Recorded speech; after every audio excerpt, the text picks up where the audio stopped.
Olá, pessoal. Bem-vindos, bem-vindas, bem-vindes a mais um programa de formação Caricultura Negra 2021.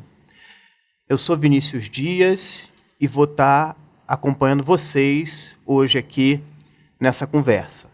Eu sou um homem negro, estou sentado no meio de dois homens também negros, uso barba e uso também óculos.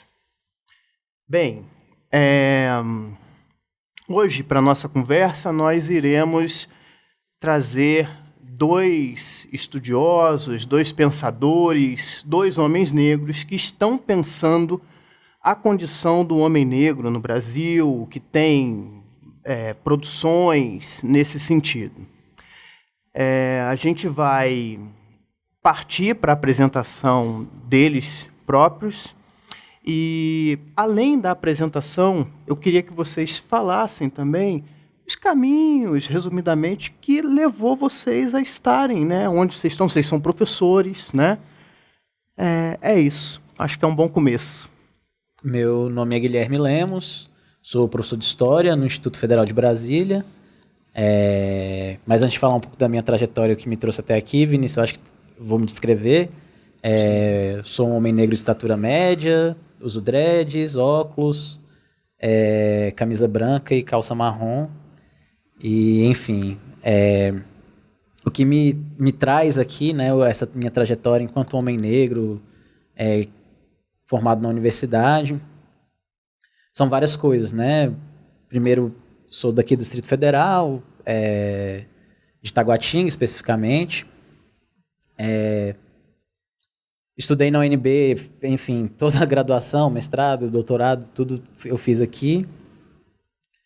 E tenho pensado, pensar a história dos homens negros no Brasil é um tema que passa pelo que eu estudo, mas pelo que eu vivo também, né? O que é ter vivido nessa cidade. Eu acho que isso também contribuiu para tudo que eu tenho estudado, né? Assim, o que é viver nessa cidade enquanto homem negro, que precisa se deslocar para acessar a universidade, e, enfim, isso faz também parte da minha trajetória, mas para além disso, eu acho que também é importante, sou um homem praticante de matriz africana, né, de candomblé, e isso também me constitui enquanto sujeito, né, naquilo que a gente vai, inclusive, discutir aqui, né, dessas alternativas que nós, homens negros, também criamos para existir, né.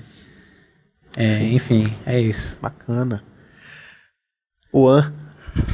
Bom, meu nome é o Anderson Flor, eu sou professor de filosofia e eu gostaria também de me autodescrever. Eu sou também um homem negro, estou sentado à esquerda do Vinícius e estou usando barba e uma camisa multicolorida e uma calça jeans azul. E tendo, né, a pensar na minha trajetória, para pensar essas questões também, assim como o Guilherme, por conta da nossa própria experiência aqui, e na minha formação na filosofia, e eu tenho uma formação interdisciplinar na filosofia e educação, eu acabei por me enveredar tanto nas discussões de gênero, por um lado, como um homem, então acabo pensando as masculinidades, e das relações raciais de outro, né? Fazendo parte ao longo de toda a minha trajetória na própria universidade, de coletivos como o NEAB, né, que é o Núcleo de Estudos Afro-Brasileiros, e de alguns grupos, né, como o Corpus Christi, o GEFEM, que eram grupos de estudos ora feministas, ora de estudos de gênero, né, que trouxeram essa preocupação, né, do ponto de vista do estudo, né? Da vivência, a gente está aqui o tempo inteiro pensando, né, essas experiências, e daí, como homens negros, nós também pensamos sobre o que significa ser isso neste mundo, né, nessa cidade que a gente vive. Maravilha. Bem, para a gente começar essa conversa, eu queria trazer a seguinte reflexão para vocês. Não que esse deva ser, pelo menos para mim, um marcador do que é o homem negro, mas uma marcação muito, muito forte que a gente tem no Brasil é a colonização, é o regime escravocrata, né? Então, esses homens chegam aqui no Brasil não como homens, mas como mercadorias, né? Junto com as mulheres e as crianças negras. O que vocês poderiam assim, falar para a gente como que é isso, né? Até intitular esse ser como homem, esse ser que chega num lugar como coisa, né? Uhum. Isso tem algum sentido que eu estou falando? Assim, o que vocês acham? Assim?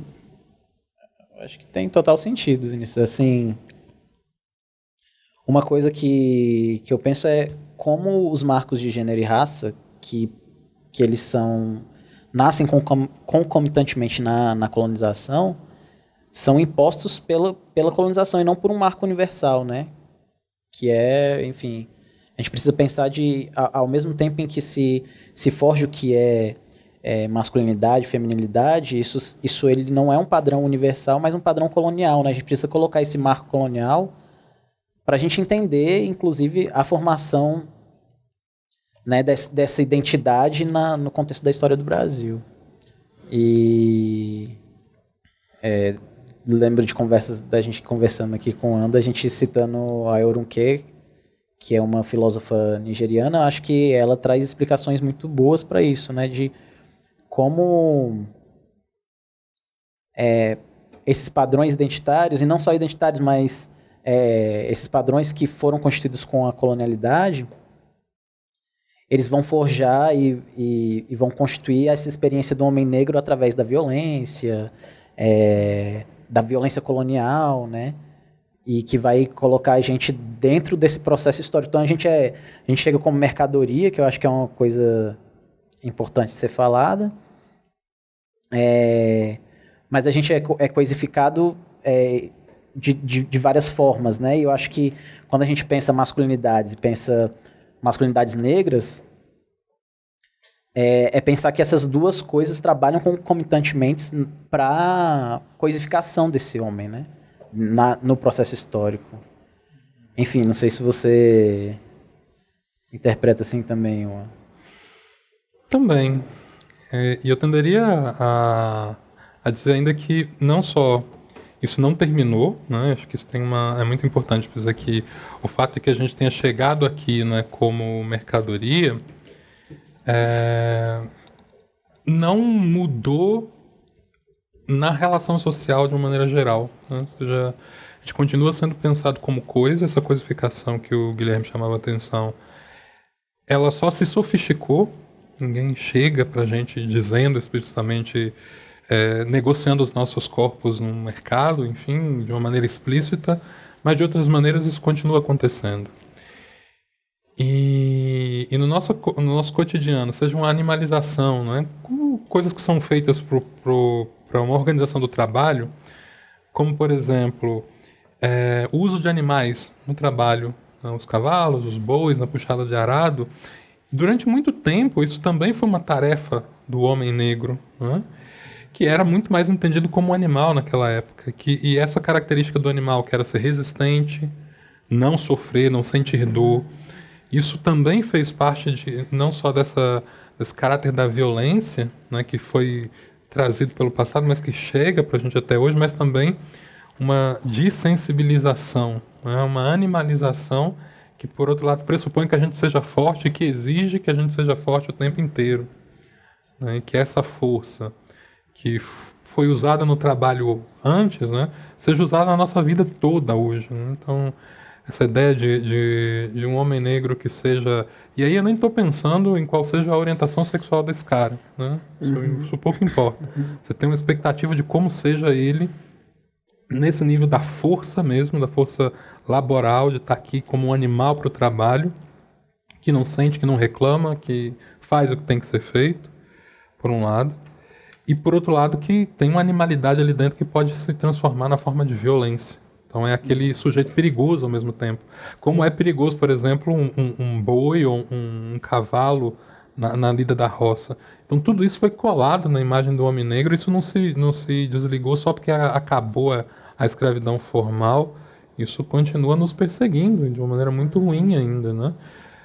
Desde a idealização dos nossos corpos pelo desejo e como isso aparece na literatura, na arte, na pornografia, ou como isso aparece na política pública, como que a polícia ainda vê o nosso corpo como aquele corpo que é perigoso, é aquele corpo que eu vou primeiro agredir, porque para conter essa força incontrolável dessa besta que vive no corpo do homem negro, isso precisa de uma força maior. Então isso não acabou. Isso não é porque a colonização começou há bastante tempo que essa imagem se desconstruiu de uma hora para outra. Pelo contrário, né? Acho que há aí uma persistência dessa imagem que nos persegue, que a gente tem que ver o que fazer com isso. Ela se adaptou, né? Essa coisa que você falou da adaptação é muito sintomático, por exemplo, na história de Brasília. A figura do candango, quando você pega as imagens do que era um candango, construir imagens, desenhos, né, propagandas que circulavam em Brasília, por exemplo, eram normalmente homens, a caracterização de homens negros e que são transformados ali em homens de aço. Então a descrição é homens de aço. Então você pega, você passa da animalização para um homem commodity, né? E você, enfim, usa ainda essa força de trabalho e essa força de trabalho está ali como um aço também, né? Então é uma coisificação que foi se aprimorando nesse sentido da colonização e esse efeito da colonização nos nossos corpos ou sobre as nossas existências, né? Ela ainda é muito latente, de modo que esses homens, por exemplo, eles eram os candangos, né? E aí a gente tem, por exemplo, né, o símbolo histórico dentro da cidade de Brasília, né? Os dois candangos que foram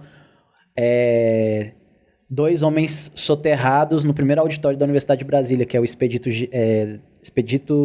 da Silva e o Gidemar Gomes.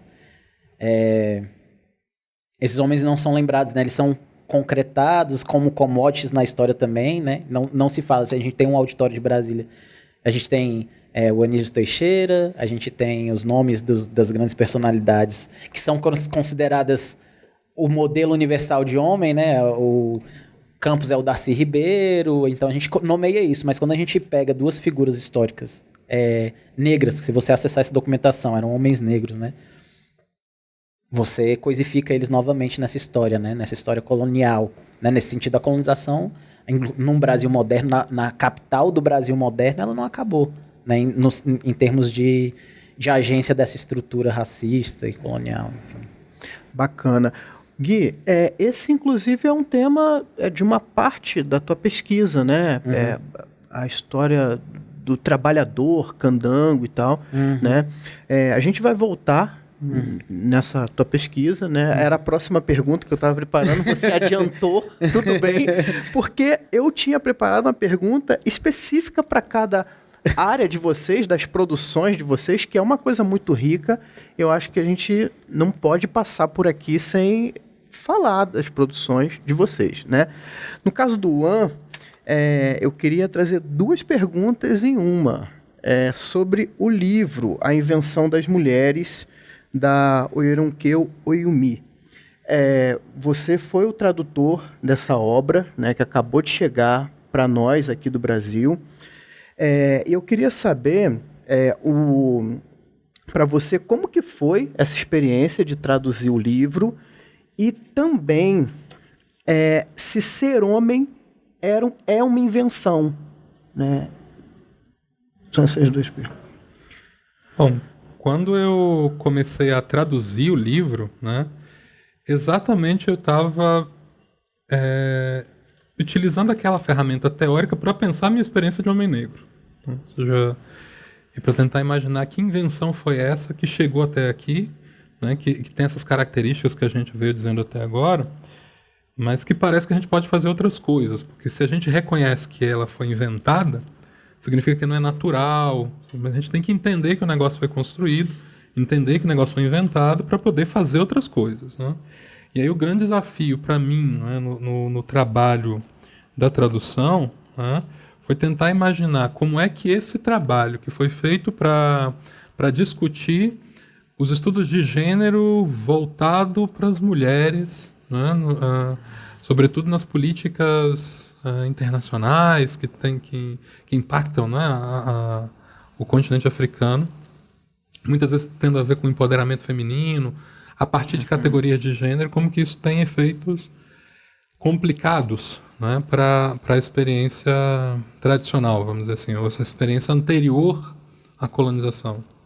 Porque tradição também é uma palavra que pode ser complicada. Mas, e para mim foi muito importante fazer esse trabalho para tentar pensar, né, como é que essas ideias que para a gente são tão importantes, são tão caras, como essa ideia de ser homem, ser mulher, serem coisas naturais, e que, portanto, que gênero é uma coisa universal, que não importa se a gente está aqui em Brasília, se está em Recife, se está em Pequim, ou se está em Lisboa, você está falando de entidades que têm as mesmas características pela natureza dos corpos, pela natureza das relações que esses corpos podem estabelecer. E ela chega com uma provocação muito importante, de dizer, olha, neste povo do qual eu descendo, isso não era assim.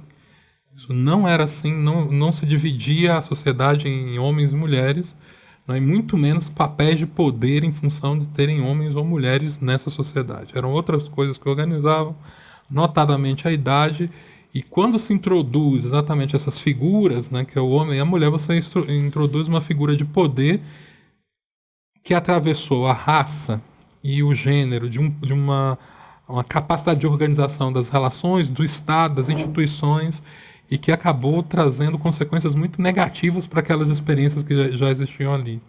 E eu fiquei me perguntando se isso também não acontece com a gente aqui, né? Muito embora ela esteja falando de uma experiência que acontece na Nigéria, mais especificamente entre os povos iorubás do sudoeste da Nigéria, no período anterior à colonização, que começa na segunda metade do século XIX, né?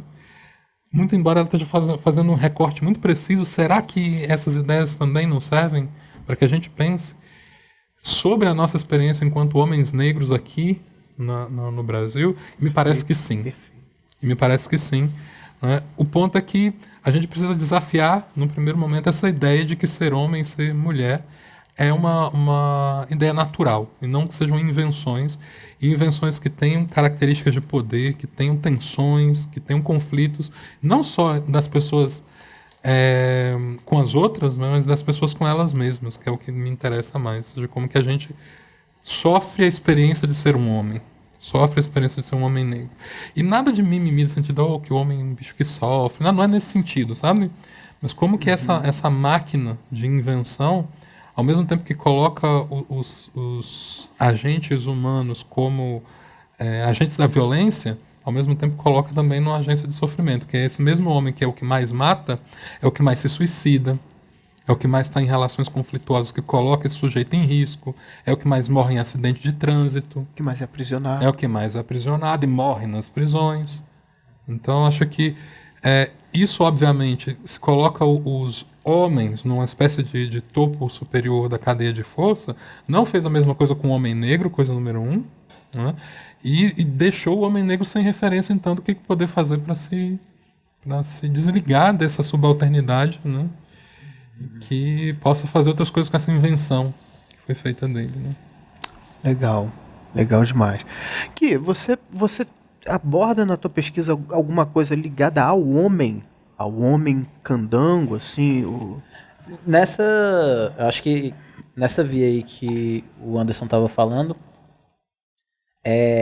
quando a gente vai pensar, por exemplo, a construção de Brasília, quando se pensa a construção de Brasília, porque aí eu estou pensando a construção de Brasília como não um marco modernizador do Brasil, mas um novo marco colonial do Brasil, uma releitura colonial do Brasil. Então, essa categoria, por exemplo, do candango, ela é exatamente a figura hipermasculinizada e por isso que necessita ser castrada nas suas potências, aí a gente falando um pouco mais enfim, no sentido da psicanálise, mas assim, castrado em vários sentidos, e que por essência a existência desse exclui a existência de mulheres na construção da capital, né? Você não fala candangas. Assim, existem algumas... eu estou falando no popular, né? É lógico que existem pesquisas que apontam a participação das mulheres na construção de Brasília, mas quando você pensa a construção dessa imagem do candango, você impõe aí as duas categorias concomitantemente. Primeiro você reinventa o que é ser negro, né? Porque é justamente o processo desse Brasil dos anos 50, que é reinventar uma negritude no Brasil a partir de um freirianismo, da leitura do que a Gilberto Freire faz sobre o Brasil. Então esses pensadores estavam aí tentando reinventar isso, mas ao mesmo tempo executando as categorias coloniais. Então você não vai... Porque o candango foi utilizado era antigamente utilizado para se referenciar a pessoas negras também, né? Na verdade, a palavra vem do quimbundo, tem uma origem do outro lado do Atlântico, nessa travessia do Atlântico ela ganha um novo significado, e ela vai ganhando outros significados, né? Mas em Brasília ela vem carregada com, primeiro, essa reinvenção do que é ser negro e reinvenção do que é ser... e imposição do que é ser esse homem que constrói Brasília. E, por essência, exclui essa presença das mulheres que vieram também participar dessa construção, não no sentido só da obra. Quando a gente fala da construção, a gente está sempre se referenciando à construção civil, né? Mas pensar também a existência dessa cidade, né? Então, os dois candangos, né? Eles são dois homens. E são dois homens lidos e ressignificados nessa brasilidade moderna que tenta, uma nova raça brasileira que está surgindo na modernidade. Uma modernidade que não deixa de ser colonial, na verdade. Bacana. Isso que vocês estão falando assim, me remete muito ao lugar assim, do outro nomear quem ele pode. Candango, porque eu posso chamar de candango, né? Homem negro, porque eu posso dizer que você é negro. Né? Alguém tem o poder de nomear, né? Nesse sentido, assim, vocês percebem que está acontecendo movimentos dois homens negros? Isso que a gente está fazendo aqui, vocês percebem que está acontecendo em outras esferas, esses homens se auto-narrando, esses homens dizendo quem eles são. Não é você que vai dizer quem eu sou, eu vou dizer. Vocês percebem? Algum movimento ou não? A gente ainda está na... Eu tenho a impressão de que isso está começando agora, né? Numa cena mais internacional, seja pelo debate, nos movimentos sociais sobre aquilo que se chamou de masculinidades no plural. Isso chega muito tarde para as pessoas negras, chega muito, muito tarde mesmo, e chega no meio daquilo que ficou chamado de crise de masculinidade. Então, os seres humanos puderam experimentar a masculinidade por um bom tempo, e aos homens negros só foi possível quando a própria masculinidade já entrou em crise. Há que se pensar se isso é interessante ou não, mas o fato é que a gente hoje, né, tem alguns espaços em que a gente está discutindo masculinidades negras, né, tentando imaginar o que isso significa para projetos de futuro frente àquilo que foi feito, né, de nós, que imagens foram essas que colaram na nossa história e que a gente pode dar caminhos diferentes para essas imagens, né? E, sobretudo, como é que a gente pode se desligar dessa imagem que o Guilherme chamou a atenção, que é ao mesmo tempo moderna e colonial, né? Eu acho que isso é muito significativo, né, que os dois candangos sejam dois homens negros, marca de uma modernidade, mas sejam dois homens negros mortos. Ou seja, como é que a experiência da morte foi sempre muito próxima daquilo que é o cotidiano das masculinidades negras. Quando você olha, por exemplo, o que acontece com as taxas de homicídio no Brasil, em que um volume inacreditável são de homens negros jovens que estão morrendo ainda sem ter tido a possibilidade sequer de ter problematizado essa imagem de modernidade colonial que se instaurou no seu corpo como um homem deste país. Né? O mesmo nessa cidade, né? Que é a cidade moderna por excelência, e esses corpos aqui também continuam caindo do mesmo modo que esses lendários, né, dois candangos. Então acho que essa é uma experiência que faz com que a gente comece a pensar, de um lado, como é que a gente eventualmente se beneficia do patriarcado, desse machismo aí que que concedeu aos homens, sobretudo aos homens negros, nesse imaginário, né, dessa ultravirilidade, né? Como é que os homens negros se beneficiaram disso? Se beneficiaram até a página 4, porque ao mesmo tempo isso vai aparecer para eles, mas tudo bem, isso aqui é um objeto de desejo, mas é um objeto que nunca vai ocupar o lugar de sujeito, sempre uma coisa objetificada, é um animal, é um cavalo, inclusive essa imagem do cavalo é sempre muito evocada para pensar o corpo do homem negro, e que de novo está O gorila. no gorila, né? Mas nessa relação entre um corpo dado ao trabalho e ao fetiche do outro. E a questão é como é que a gente pode falar sobre a gente, não mais como um outro. Porque esse eu acho que é um dos nossos grandes desafios, é que a gente não pensa que nós somos 3 homens negros e em vez de ficar pensando a nossa própria experiência, como se nós fôssemos outros, o que acontece se a gente somos nós? E começamos a pensar a partir daqui. E não assumindo que a masculinidade negra ocupa um lugar de alteridade, porque significa que você está partindo do pressuposto de que quem está pensando isso é uma pessoa não negra e muito provavelmente não seja um homem negro. Né? Então é uma outra pessoa que está pensando isso e você está assumindo essa mesma perspectiva para falar sobre a gente. Isso não faz muito sentido, né? Porque você continua tendo que lidar com aquela mesma imagem que foi colada nos nossos corpos, que está nessa modernidade colonial que é muito, muito violenta, que eu acho que a gente tem que se desligar. Né? E aí começar a pensar a partir das nossas referências, das nossas histórias, daquilo que a gente pode fazer, e aí retomar uma agência outra. Mas outra não porque alguém colocou um referencial para a gente antes, mas porque a gente não está afim mais de fazer as mesmas coisas que foram encomendadas para nós sem nos consultarmos. Né? Maravilhoso. Que aí, nesse sentido, lidar com isso é lidar com o problema da colonização mais uma vez. Né? Assim, o que a gente vai fazer diante disso? Acho que é uma pergunta que tem várias respostas. Eu acho que a gente estava falando da Beatriz Nascimento, de como ela traz respostas para... Como, na verdade, ela não traz, mas ela mostra que houveram na história do Brasil respostas para a colonização que servem muito nessa perspectiva, por exemplo, de como ser um homem, do que é ser um homem negro, né? No documentário Ori, que ela trabalha bem isso, de como o quilombo traz essa perspectiva de espacialidade, de ser alguém que não necessariamente aceita isso que foi imposto, né? E não só não aceita, mas como cria o seu próprio espaço, sua própria referência. Tudo bem, você está me dizendo que eu sou isso, mas calma lá, né? Eu tenho um nome que veio através, enfim, eu tenho um nome, uma posição no mundo, eu tenho um nome que me veio através do candomblé, eu tenho um nome que me veio através da escola de samba, né? Porque aí ela está pensando esse quilombo, essa forma de se organizar no mundo, de ser no mundo, que tem alternativas, né? Que tem caminhos que foram construídos pelos nossos ancestrais. Né?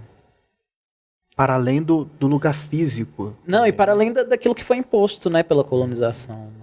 E isso, para além do lugar físico, enquanto o quilombo... Porque é o que ela está sempre, né? Assim, existe esse lugar primeiro histórico do quilombo, mas existem... Né, o baile funk é um quilombo, né? A escola de samba é um quilombo, o terreiro é um quilombo, no sentido de que quem é quilombo? Né? O que a gente é, né? Nesse espaço. Bacana. Bem, assim, a gente percebe também uma movimentação de muitos grupos, né, de homens, grupos mistos, grupos de homens brancos, nessa tentativa de desconstrução, né, do homem machista, patriarcal, etc. E aí, ouvindo vocês falar, eu fico com uma impressão, assim, né, um alto número de jovens negros sendo mortos no Brasil, né? Muitas pessoas falam de um genocídio da população negra. Cabe essa desconstrução para esse homem que está morrendo muito jovem, assim, que na minha cabeça ele nem se construiu ainda. O que vai desconstruir? Né? Eu entendo a ideia, a boa vontade desses homens, Mas não sei, acho que não cabe para o homem negro. Não sei. A ideia de desconstrução. Vamos nos desconstruir, ser homens melhores, né? A gente precisa ficar em casa, cozinhar, no caso dos homens heterossexuais, cozinhar para as nossas esposas, ficar com as crianças, porque isso é ser um homem desconstruído. Essa é a palavra. Quando a gente não cozinhou também, né? Quando foi que o homem negro não assumiu lugares, por exemplo, na cozinha do quartel? Por exemplo, eu tô falando assim, né? Essa desconstrução de que vou fazer outros tipos... Só para pegar o exemplo que você deu, né? Mas eu acho que passa pela... Nós não fomos construídos enquanto homens, né? Dentro da colonização. Eu acho que é importante que a gente desconstrua exatamente essa subjetividade que foi entregue pra gente, essa imagem com a qual a gente tem que se identificar. Isso precisa ser desconstruído. Porque nós internalizamos esse auto-ódio que vem junto. Isso é uma coisa muito importante. Se é verdade que houve uma animalização, que houve uma objetificação, uma reificação, uma mercantilização dos nossos corpos, a paga disso que deu aos seres humanos negros tanto tempo, inclusive, de sofrimento, foi o fato de que, junto disso, nos ensinaram o auto-ódio. Então, esse é um ponto fundamental. Enquanto você tem um modelo de homem branco que pode desejar um futuro interessante sendo um homem branco, isso não é dado aos homens negros. Um homem negro pleno é um homem negro morto, um dos candangos. Esse é um ponto fundamental.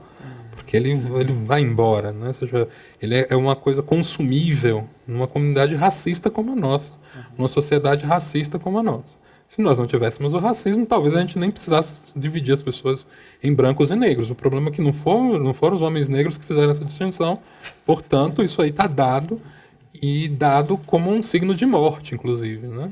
Que é uma das coisas que a Sueli Carneiro chama a atenção para a gente, né? Como que na história da construção do nosso país, né, inscrever alguém na negritude significa inscrever alguém no signo da morte. E isso, quem é que quer isso para o seu futuro? Então acho que isso a gente precisa desconstruir. Porque esse auto-ódio está aqui também. É o modo em que muitas vezes o homem negro consegue viver a sua experiência de ser homem. Uhum. Porque ele não é dado a ele a possibilidade de viver como um homem branco. Né? Essa referência, inclusive, de onde vem o poder. O que é ser um homem branco na sociedade patriarcal? É ser o lugar do poder. Né? É ser a fonte do poder. Quando é que um homem negro consegue se imaginar com isso? Tudo no meio vai se associar isso ao crime, que é o máximo de poder que você pode pensar em torno de um homem negro. Por que você pode pensar que o desejo de alguns adolescentes no passado era de ser ou jogador de futebol, que era uma forma de se imaginar como tendo um poder econômico, ou ser bandido, chefe do tráfico, alguma coisa nesse sentido, que era uma outra forma de ter poder também. Era isso que se esperava, ou que se oferecia como imagem para essas crianças, para esses adolescentes. O que a gente pode desconstruir aí nesse sentido dessas imagens? Então eu acho que a desconstrução é importante nesse contexto, de desconstruir essas imagens que foram legadas para nós. Não é porque a gente não tenha sido subjetivado como homens, de uma maneira geral, que a gente não tenha tido imagens para se subjetivar. E essas imagens são problemáticas. Essas imagens fazem, por exemplo, que nos índices de suicídio a população negra também esteja na frente, masculina esteja na frente. E isso é algo muito preocupante que a gente tem que pensar. Quando a gente olha agora nessas crises institucionais, em que você tinha o mínimo de direitos sendo abalados, inclusive para o projeto de futuro desses meninos, com esses arroubos autoritários desses últimos governos, o que está acontecendo com a experiência desses meninos? Cada vez mais sem perspectiva de futuro, não tem por que continuar, percebe? Eu acho que isso é muito importante, que essas imagens sejam desconstruídas, porque num contexto político, é isso que a gente está alegando não só para nós e a nossa geração, mas também para essas crianças, esses adolescentes negros que venham depois da gente. né, para que possam fazer outras coisas, para que possam se alimentar de outras imagens. Né? Me parece que essas instituições normalizam, né? Normalizam a morte, o descarte, né? A não subjetividade, né? A não complexidade humana. Né? Até porque elas só sobrevivem por conta disso. Na verdade, é um sistema que se retroalimenta, né? Enfim, é você... Que é uma coisa que o Fanon falava também, né? Você coloca o indivíduo numa posição, por exemplo, no Condenados da Terra, ele falava, né? Você cria espaços de terror, espaços de violência e caracteriza essa pessoa daquele lugar como a pessoa violenta. A pessoa que produz a violência, né? Então, é um sistema que se retroalimenta, né? A morte, nesse sentido também, aí a morte no Ocidente, né? E aí a gente também pode pensar outros sentidos de morte, que o An também já tem feito isso. Eu acho genial da gente pensar outros sentidos do que é morrer no Ocidente e o que é morrer em outras perspectivas, né? Que a gente não precisava nem falar morte. Mas enfim, a morte no Ocidente é uma morte de uma vida que não é vivida. Né? É uma morte de uma vida que foi, na verdade, criada para morrer. Porque isso gera lucro. Na verdade, né? A morte, ela tem uma produção de lucro que retroalimenta esse sistema capital, colonial, enfim. E vocês veem, assim, espaços hoje, você começou a falar de Beatriz Nascimento, a ideia dos quilombos para além do espaço. Vocês poderiam falar mais de espaços onde esses homens negros estão conseguindo, tendo possibilidade de se narrar, de ser mais autêntico, talvez até em complementariedade com a mulher. O terreiro, né, seria um espaço para isso? Me vem o terreiro na cabeça. Por um acaso. Por uma casa. Eu acho que a gente sempre criou. É isso, que era uma outra questão, né? E a agência desse indivíduo, a agência antirracista desse indivíduo, né? Ela não existiu? Ela existe. Na verdade, ela existiu também, né? Enfim, eu acho que sim, o terreiro, a escola de samba, enfim, o baile black. Eu acho que todo o senso comunitário que dá sentido de vida para esse ser objetificado, né? Eu acho que são espaços que existiam, vão continuar existindo, né? Porque, enfim. Mas sim, eu particularmente entendo assim, não sei você. Eu gosto muito de pensar o terreiro como fonte de muitas imagens contrastantes com o Ocidente. Acho que esse é o ponto. Assim, não dá para pensar o que a gente vive no Ocidente hoje sem a colonização. Então, o nosso Ocidente é um Ocidente colonial hoje. Né? Não sei o que seria sem ela, mas seguramente só é o que é por conta da colonização. E parece que os terreiros, porque surgem numa relação de enfrentamento nessas agências, parte dessas agências antirracistas das nossas ancestrais, em criar e deixar à disposição essas imagens. Se a gente vai usar, isso é outra história. Isso aí tem a ver também com pensar que a gente tem uma necessidade de um engajamento, de compreender, né, a cara e a cultura negra que habita os terreiros. Né? Então, acho que é importante que a gente possa perceber que tem ali uma série de imagens daquilo que o Ocidente entendeu como masculinos, que desconstrói a própria ideia de masculinidade sem deixar as pessoas num vácuo. Né? Quando você vê na imagem dos inquices, dos orixás, dos voduns, né? Por exemplo, referências distintas de uma masculinidade animalizada, ou de que é pura violência, ou que é pura dominação. Mas, pelo contrário, traz um leque muito complexo e diversificado de masculinidades possíveis. Né? E não só, vocês olham nessas entidades, você tem mesmo que vai da agência do sábio preto velho ao caboclo, ao malandro Exu, né?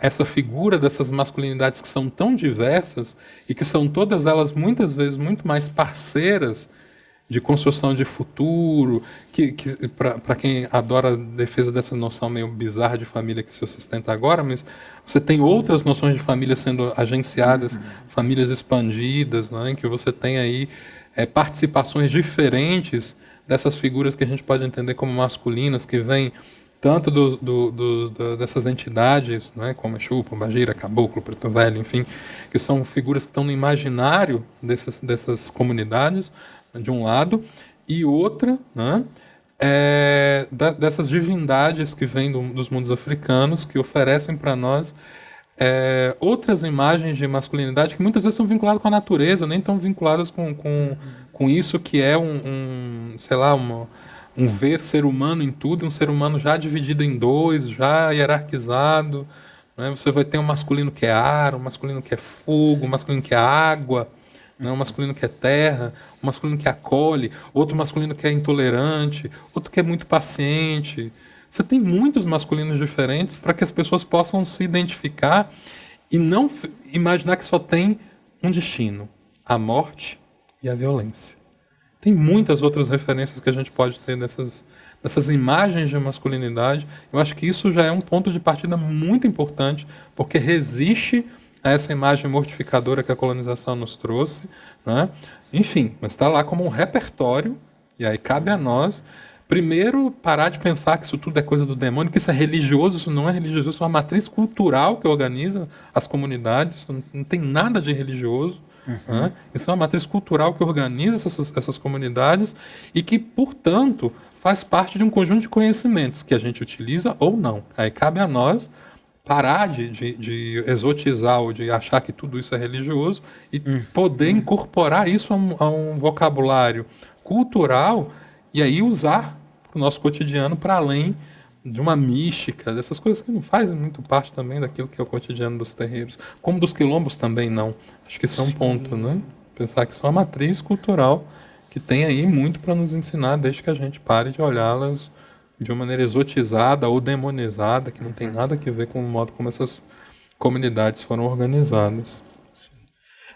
Te ouvindo falar, eu lembrei de uma peça que eu vi chamada Oboróis, Masculinidades Negras, do Rodrigo França, que é uma peça muito bonita e muito sábia, onde eram trabalhadores, né?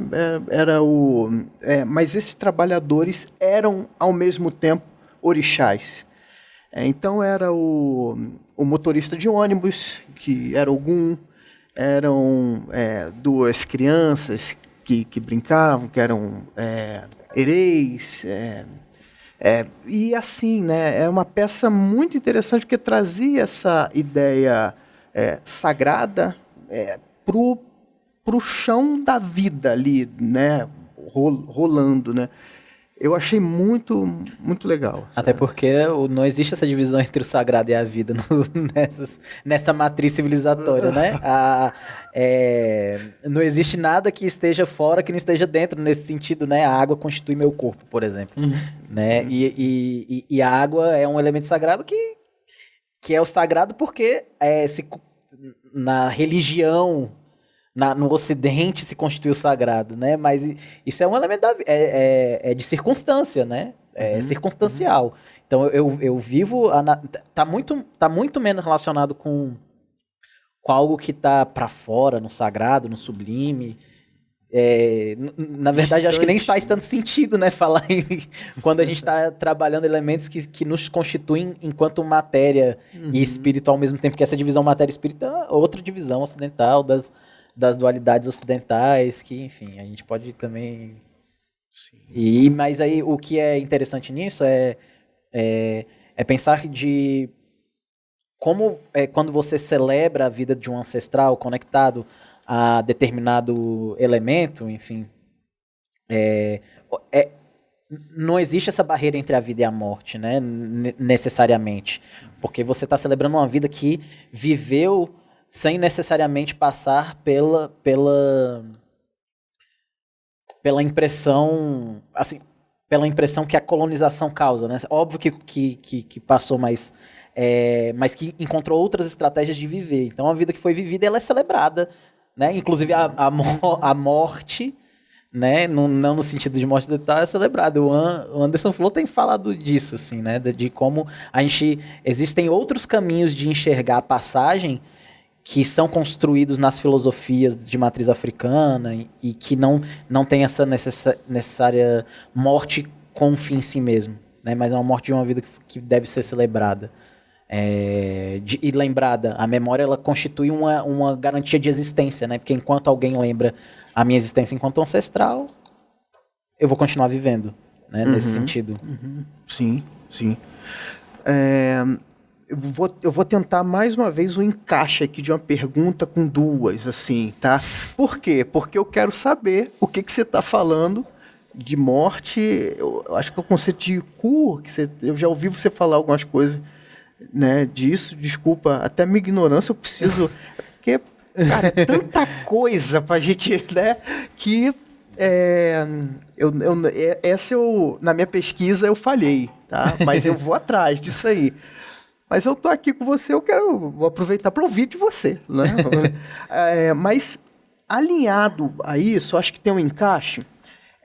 A gente poderia pensar no encarceramento, nesse genocídio que a gente falou aqui, como políticas não declaradas do Estado? Eu não sei se é não declarada. Eu acho que é bem declarada, aliás, né?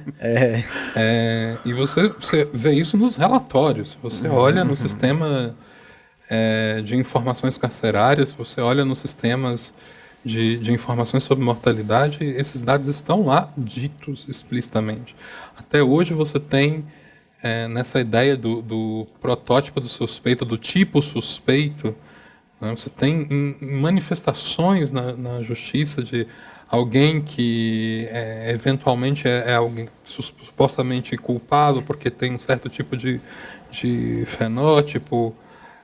Isso não tem absolutamente nada de não declarado. Isso é dito, inclusive, né? O ponto é que muitas vezes esse dito é disfarçado com outras ideias, isso é muito, muito importante. Mas o que conecta essas duas perguntas que você fez? É o fato de que continua, né, essa ideia de masculinidade atrelada à violência e morte. Como essa ideia de morte, e a morte tal como o Ocidente coloca, ou seja, a morte como um fim.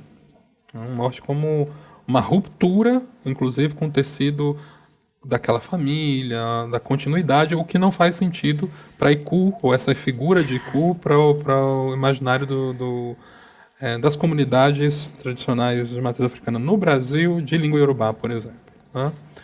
A morte é um rito de passagem. Do jeito que o batismo o nascimento a morte também é.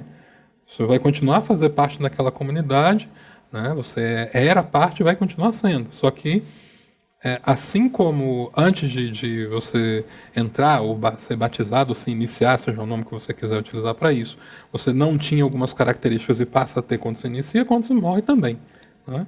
Seu corpo, por exemplo, não vai fazer parte, né? Do mesmo jeito que um certo tipo de relação com seu inquice, com seu vodum, que você já não fazia antes de você se iniciar.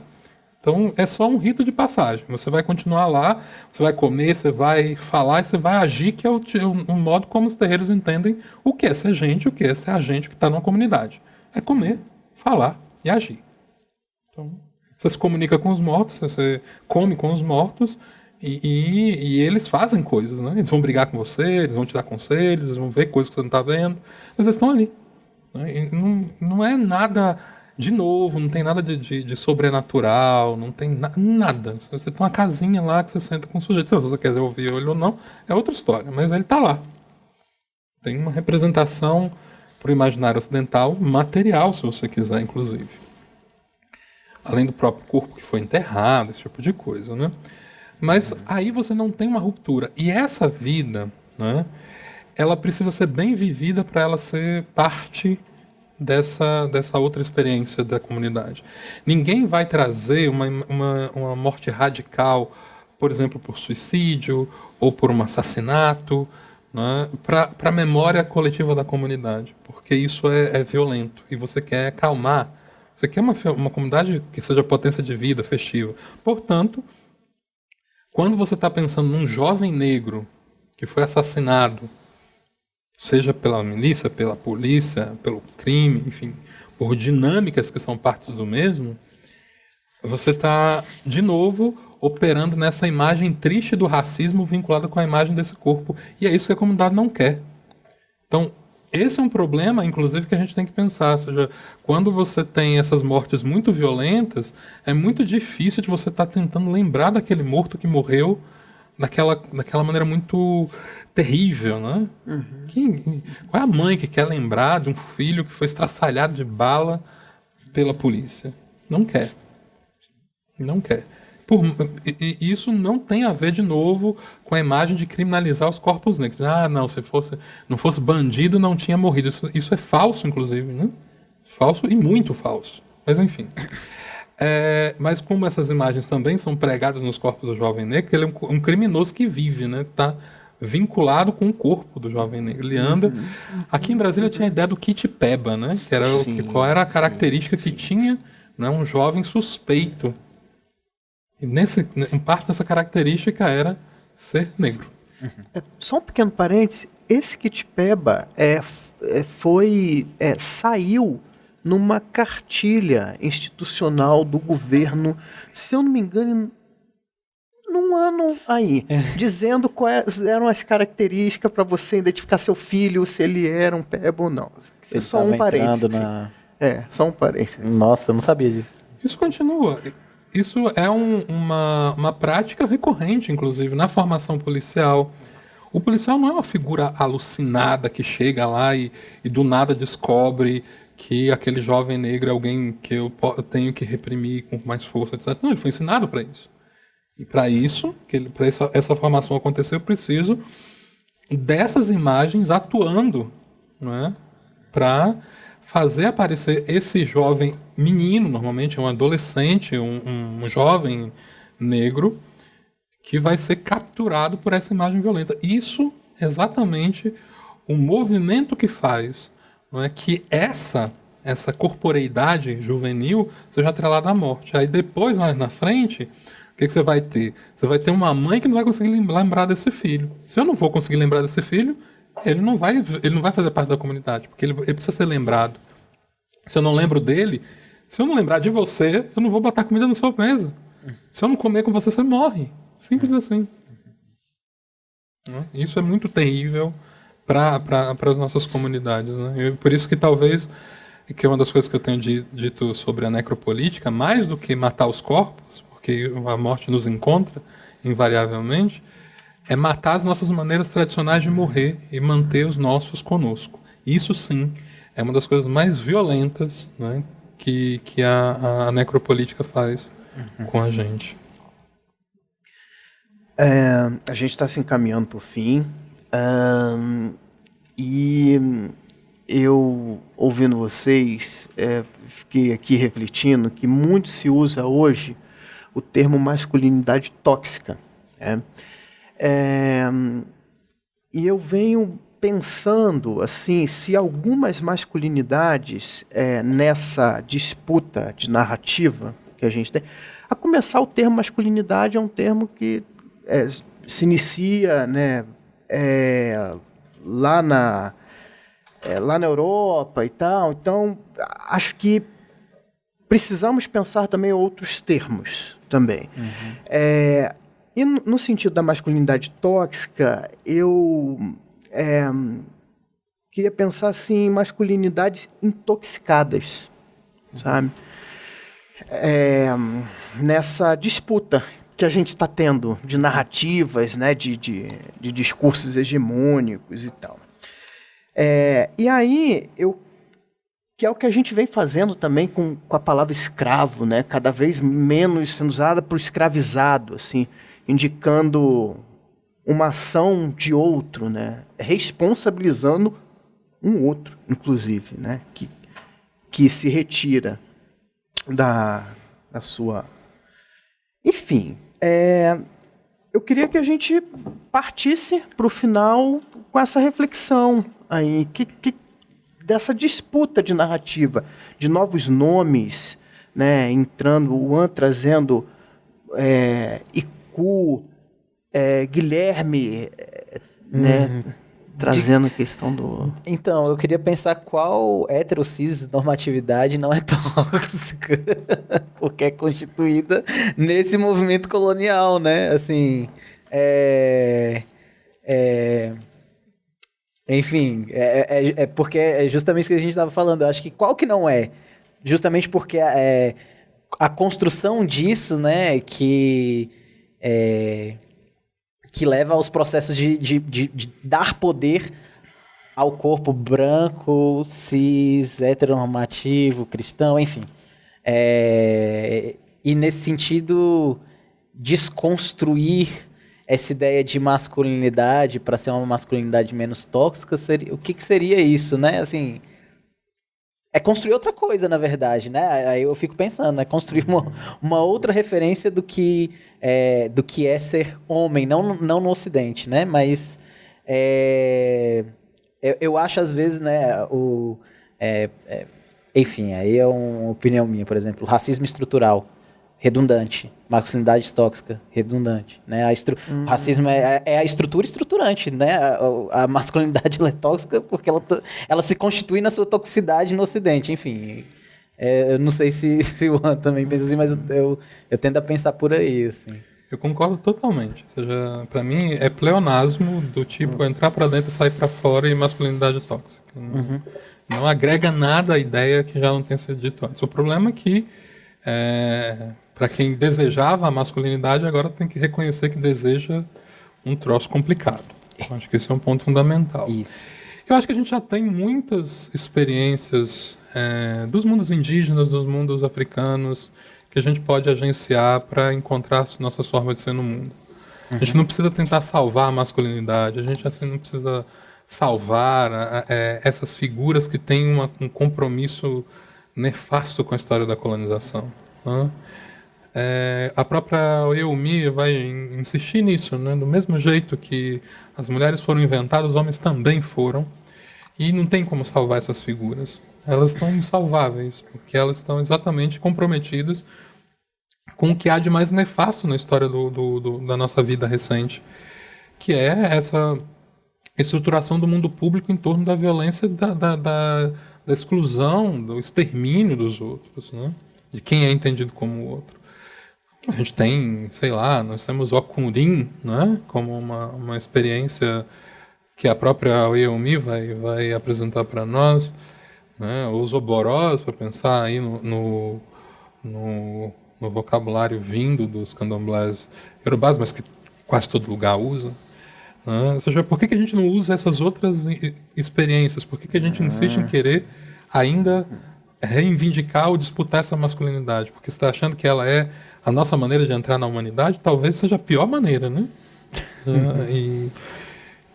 Talvez seja colocar, né? Seja, se eu não quero me beneficiar do patriarcado, por que eu vou tentar me identificar com aquilo que foi criado pelo patriarcado para ser um lugar de poder de opressão e violência? E que quando encontra um corpo negro ainda coloca no signo da morte. Eu tô de boas, não tenho interesse nenhum em salvar a masculinidade. Bem, vamos se encaminhando, né, por fim. Bem, como de praxe, vou deixar vocês à vontade, tá? Vou dobrar os atabaques para receber vocês, tá? Vou diminuir o ritmo e vou deixar vocês fecharem, fechar essa gira aí. Tá? Eu acho que o que fica da conversa e que o Anderson, acho que ele já fechou, né? Assim, a gente não pretende salvar necessariamente uma masculinidade, né, negra naquilo que ela necessariamente foi imposta no processo colonial.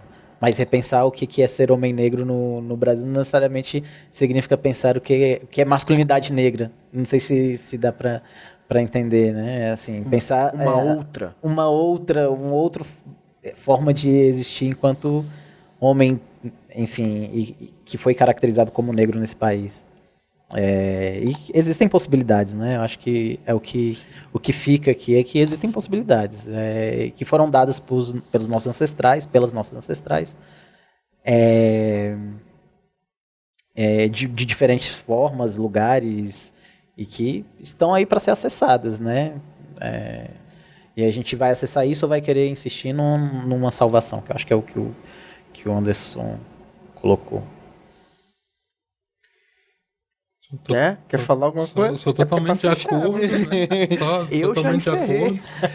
E pensando que hoje a gente tem um desafio importante, né? Nós que fomos objetivados como homens negros nessa diáspora no Brasil, né, em que a gente está aqui com o desafio de estar sem saber para onde ir, mas em pensar que a gente não tem que simplesmente assumir que está perdido. Não tem referências que estão aí, né, que a gente tem que procurar essas referências, os quilombos, né, como os terreiros e outras experiências de ressignificação, né, inclusive muitas delas conduzidas por mulheres, né, como que essas, como é o caso dos próprios quilombos e os terreiros, diga-se de passagem, né, como que essas associações, como essas comunidades têm valores tão ricos para nos oferecerem, né, para a gente poder criar outras formas de existência, né, diferente dessas que têm sido tão violentas para nós e que têm feito de nós tanto objetos como sujeitos dessa violência, seja contra os outros, seja contra a gente mesmo, e que a gente não precisa mais disso, né? E tocar o barco e fazer outras coisas e procurar essas outras referências. Maravilha. É isso. Falar mais o quê? Né? Bem, agradecer a você que nos prestigiou com seu tempo, com a sua presença aí do outro lado da tela. Relembrar e agradecer também a oportunidade de estarmos aqui falando. Agradecer em especial pelo programa Cara e Cultura Negra, programa de formação Cara e Cultura Negra de 2021. E desejar um bom dia, uma boa noite, uma boa tarde para todos que estão nos vendo aí. Bom, dado o momento em que a gente vive, né, cheio de incertezas e instabilidades que tem trazido tanto contexto de violência e de enfrentamento em que normalmente, né, essas cenas de violência envolvem os homens, se transformou num momento propício para que a gente coloque esse problema que é absolutamente central, e que é a revisão ou o questionamento das nossas imagens de violência e de masculinidade, como essas imagens se vincularam. Então, a cena da violência que a gente tem visto se acirrar agora não é novidade, né? Mas é importante que a gente perceba também de que maneira essas imagens de masculinidades que a gente viu nos últimos tempos circularem, essas imagens que a gente chama de modernas de masculinidade, né? Como que elas chegam até nós, né? E fazendo com que elas sejam modelos, padrões com os quais a gente tem que se identificar, né? Isso precisa ser problematizado. E mais do que nunca, pensar isso a partir da experiência do homem negro, que foi completamente alijado, primeiro do próprio lugar de ser humano, e depois quando se chega à possibilidade de pensá-lo como um homem, pensa num homem animalizado, num homem exotizado, um homem criminalizado, pensado como um indivíduo perigoso. O que significa hoje, então, repensar esses lugares das masculinidades, das múltiplas masculinidades, né, nas quais homens negros podem experimentar e recriar a partir das nossas experiências. A importância do programa de formação Cara e Cultura Negra na temática das masculinidades negras se dá por oportunizar espaços de evocação desse tema. No diálogo sobre as masculinidades negras ainda aparecem em menor número. Não por uma falta de organização desses homens negros, nós estamos nos territórios do terreiro, do samba, das organizações discutindo isso, mas a possibilidade de publicização, as possibilidades de escuta também, elas são diminuídas por uma questão de um racismo estrutural que a gente vive no Brasil. Então, é de extrema importância o diálogo, o debate em relação à temática das masculinidades, em especial as masculinidades ditas subalternizadas, né? Bem, acredito que o Programa de Formação Cara e Cultura Negra de 2021, especialmente nessa discussão sobre a história dos homens negros no Brasil, tem uma importância fundamental. Primeiro, para a gente entender como esses processos históricos de constituição dessa masculinidade negra se dá nesse território que é marcado essencialmente pela colonização, mas para a gente também pensar outras possibilidades, né? O que é ser homem negro para além dessa experiência de uma história violenta, que é a história da colonização, que enfim, os historiadores marcam como um fim, né? Mas que necessariamente ela continua em suas estruturas, no seu cotidiano, haja vista que a gente tem a população de homens negros, jovens, morrendo cotidianamente, né? Então, o que é ser homem negro para além disso também, né? Eu acho que essa é a importância do debate que a gente construiu aqui.